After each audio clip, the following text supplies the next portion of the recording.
Hello and welcome to Sunday Prayer. I have been thinking about another woman within our faith tradition this week, Ruth. The book of Ruth comprises of 4 chapters within the Hebrew Bible. Before it is the book of Judges, and following it we get 1st and 2nd Samuel, 1st and 2nd Kings.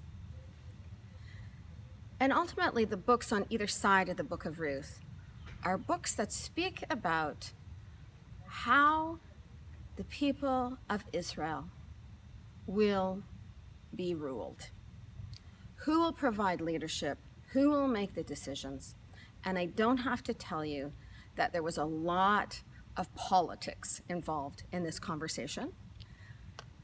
And in between these conversations of primarily men in charge trying to figure out which one could speak for God, you have this book about a woman whose name is Naomi. She and her husband and her 2 children had to leave their home of Judah and find a place where there would be food because there was a famine in the land. So they went to the land of Moab, and while they were in the land of Moab, both of Naomi's sons married Moabite men, or Moabite women, Ruth and Orpah. And then Naomi's husband died and her 2 sons died, and really that is just a way of saying their lives collapsed, because in that context, a woman without a man had no means of supporting herself. And so Naomi heard that the famine had come to an end in her land of Judah and decided that she would go home and seek refuge with her family. And she told her daughters-in-law to go back to live with their families. But Ruth insisted that she stay with Naomi and accompany Naomi back to her homeland because Naomi was so vulnerable. Yet at the same time, Ruth was almost equally as vulnerable. And yet in the midst of her own vulnerability, she said to Naomi, "Wherever you go, I will go. Your God will be my God. Your people will be my people." And it seems to me that that act of faithfulness and vulnerability was meant to rise in the middle of these larger historical narratives and political narratives as a means of inviting us to see ourselves in that story. Kingdoms come and go. Politicians rise and fall. We find ourselves in circumstances over which we have no power at all. And so Ruth exercised the only power that she had. And that was the power to come alongside her fragile, widowed mother-in-law and say, "I'm in this boat with you. Come what may." And so once again, within the biblical text, we have the person who's held up as faithful is someone who was considered a foreigner, an outsider, yet somebody who responded deeply to those words, "What does the Lord require of me? To do justice and love kindness and walk humbly with God."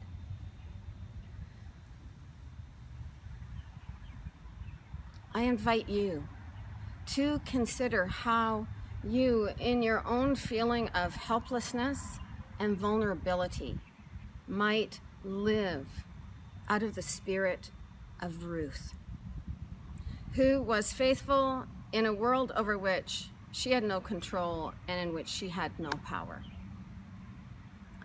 This is our invitation as those who long to live as the beloved community.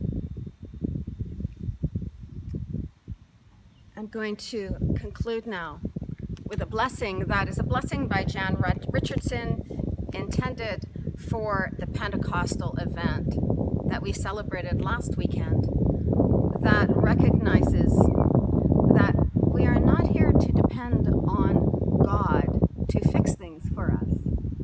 We are here to breathe a holy breath and be set on fire so that we can be co-creators with God. Here's one thing you must understand about this blessing. It is not for you alone. It is stubborn about this. Do not even try and lay hold of it if you are by yourself, thinking you can carry it on your own. To bear this blessing, you must first take yourself to a place where everyone does not look like you or think like you, a place where they do not believe precisely as you believe, where their thoughts and ideas and gestures are not exact echoes of your own. Bring your sorrow, bring your grief, bring your fear, bring your weariness, your pain, your disgust at how broken the world is, how fractured, how fragmented by its fighting, its wars, its racism, its ceaseless repetition of the history it refuses to rise above. I will not tell you this blessing will fix all that, but in the place where you have gathered, wait, watch, listen, lay aside your inability to be surprised, your resistance to what you do not understand. See then whether this blessing turns to flame on your tongue, sets you to speaking what you cannot fathom, or opens your ear to a language beyond your imagining, that comes as a knowing in your bones, a clarity in your heart that tells you this is the reason we were made. For this ache that finally opens up, for this struggle, this grace that scorches us toward one another and into the blazing day.